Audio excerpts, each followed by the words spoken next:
truth, I think we're living in the most dangerous times since we got attacked. And America has witnessed numerous political upheavals, but the years under Donald Trump felt unlike any before. It was not just the usual political disagreements, it was turmoil, outrage, and a nation more divided than ever. From fiery speeches to drastic policy shifts, Trump's presidency disrupted everything. Some viewed him as a fearless leader, while others saw him as a force tearing the country apart. And when chaos unfolds, influential voices speak up. Enter two Hollywood legends, Morgan Freeman and Robert De Niro. These are not just actors, they are cultural figures whose voices have resonated for decades. Their roles have reflected America's struggles, victories, and darkest times. But this time, they were not acting, they were furious and had a message to deliver. Freeman believes America is facing one of its most perilous times. De Niro has gone even further, calling Trump a gangster running the nation like a crime syndicate. These are not just passing remarks. They are dire warnings from two men who have observed history unfold and are alarmed by what they see. And they are not alone. We're in a very bad situation. I remember you and I about 5-6 years ago talking. I'm down at the Spring Studios. Something about, I said, what just happened just happened. No, it didn't. It didn't happen. It's all about truth. And what we have here is a denial of truth all over the place. And even the speech that he made after is insane. It's just insane, and I'm very, very concerned about it. I think we all are. It's insane. So that's why I felt I had to do something, say something about it, to go on record. Morgan Freeman is not someone who engages in political debates for attention.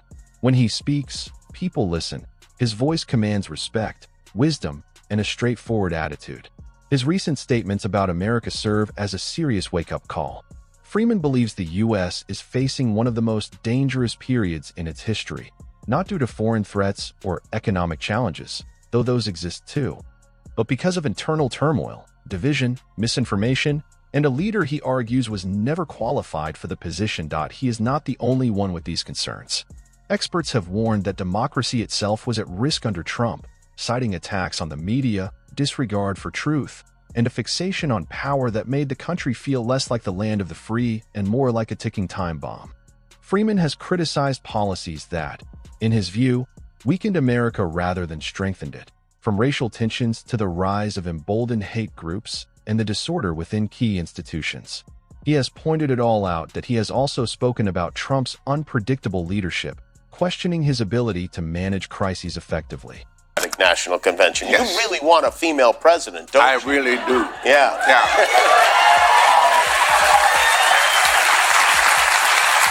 Well, maybe to a point. But I think, it's time we moved on from old white men running the country. Be a nice change. Yeah. Speaking of old white men, do you remember the first time you voted, and who was it for? Or is this in the CRS category? Yeah. For Freeman, this is not about politics, it is about the survival of a nation he deeply cares for. And when someone like him expresses concern, perhaps the rest of America should take notice. Robert De Niro does not just criticize Donald Trump, he outright detests him and does not shy away from making that clear. He has called Trump a wannabe gangster, a dictator in the making, and someone who governs like a mob boss. Coming from an actor known for playing some of Hollywood's most iconic gangsters, that comparison carries weight. De Niro has been vocal about his view that Trump rules through fear, deception, and intimidation. The way Trump demands loyalty, attacks those who oppose him, and manipulates public perception reminds De Niro of the ruthless criminals he has portrayed on screen. But unlike a film, this is not fiction, it is reality. And in De Niro's eyes, America was being played. Really started with, I got interested with Bill Clinton. With Bill Clinton, he's the person. And did he personally get you involved, or you just saw him and thought, oh, that's a guy that That's a guy that I think is gonna ride with us a while. And he's the second president I got to meet up close and personal. Who was the first? George Washington? Bush. quick. His frustration is not just directed at Trump as an individual, but at what he believes Trump has done to the country. De Niro has warned that Trump's influence has normalized hatred and division. The surge in racism, the assault on truth, and the way people are urged to dismiss facts in favor of Trump's narrative deeply disturb him. De Niro has not just spoken out, he has been relentless. From awards ceremonies to interviews, he has used every platform available to caution people about the risks of Trump's leadership. In 2018, he made headlines at the Tony Awards by cursing Trump on live television. He has urged citizens to vote, condemned Trump's attacks on the press, and even declared that he would like to punch him in the face. Should not be president, period. We are at a moment in our life, in this country, where this guy is like a gangster. He's come along and he's said things, done things we say over and over again. This is terrible. We're in a terrible situation. We're in a terrible situation. And this guy just keeps going on and on and on. The day after he was elected, I said, well, give him a chance. You never know, you'll see. But he's worse than I ever could have imagined.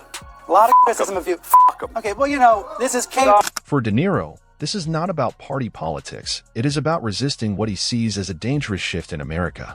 And if being outspoken is what it takes to make people listen, he is willing to be that voice. When Morgan Freeman and Robert De Niro speak, people pay attention. Their influence extends far beyond Hollywood, reaching millions across the world.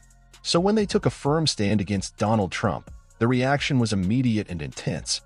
For many Americans, their words struck a chord. Freeman and De Niro were not just celebrities, they were trusted figures with decades of credibility. Their concerns mirrored what millions already felt: fear, frustration, and a growing sense that the country was veering in the wrong direction. Supporters applauded them for speaking out, calling them courageous for using their platforms to challenge a powerful leader. He pretends to be dumber than he is to confuse people and make them think, no, you think he's not. I don't think so. Why you would guess that there's a big group of people in this country who believe that he cares about them? I am totally dumbfounded, baffled by that. I can't understand it. And it's a thing that we've seen over decades and decades. And he is a malignant narcissist. He's a socio-psychopath. He's created some new language as far as describing somebody in his mental condition. It's so frightening and scary, and he's dangerous. We got to get rid of him. Do you ever? But not everyone saw it that way. Trump supporters dismissed them as out-of-touch elites, accusing them of lecturing real Americans from the comfort of their Hollywood mansions. De Niro, in particular, faced intense backlash. His blunt criticism of Trump ignited outrage among conservatives, with many calling for boycotts of his film. Supporters applauded them for speaking out, calling them courageous for using their platforms to challenge a powerful leader. Freeman, though more measured in tone, was not spared from criticism either. Some argued that actors should focus on entertainment rather than involve themselves in politics. Yet, by standing firmly against Trump, Freeman and De Niro joined a growing list of public figures unwilling to stay silent during a pivotal moment in history. Donald Trump has never been one to ignore criticism, especially from high-profile figures. So when Morgan Freeman and Robert De Niro spoke out against him, he reacted in his usual fashion. He hit back.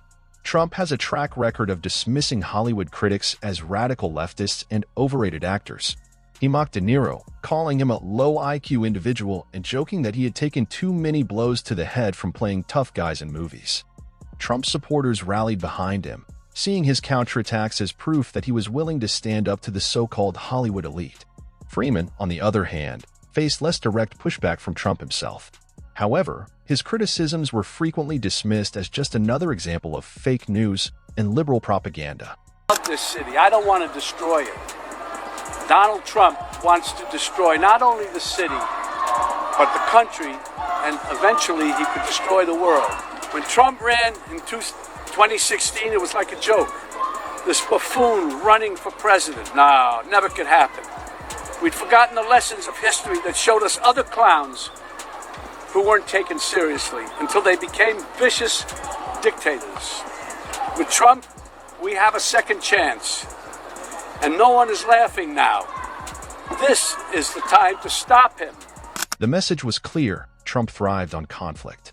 Rather than ignoring celebrity criticism, he weaponized it, using it to strengthen his narrative that Hollywood and the media were conspiring against him. His strategy was effective, reinforcing the divide between those who saw him as a truth-teller and those who viewed him as a dangerous figure in American politics. Yet, despite Trump's attacks, Freeman and De Niro never backed down.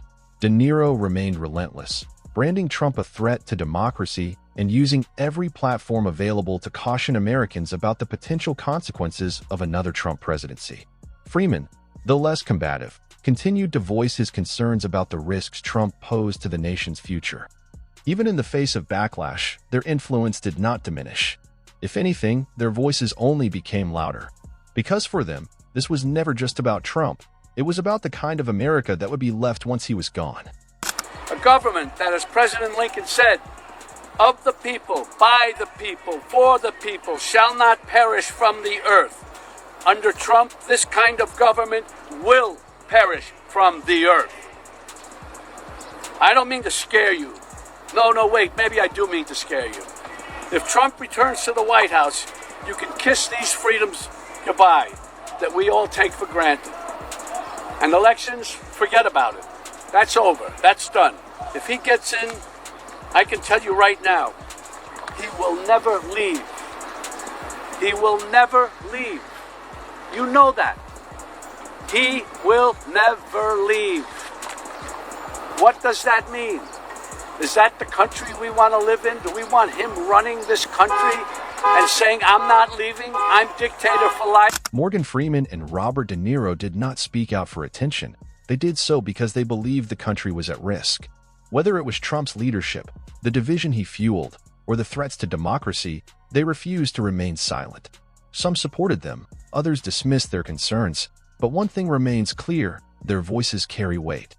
Now, the choice is in the hands of the people. What kind of future does America want? The conversation is far from over. Because in the end, silence has never changed anything.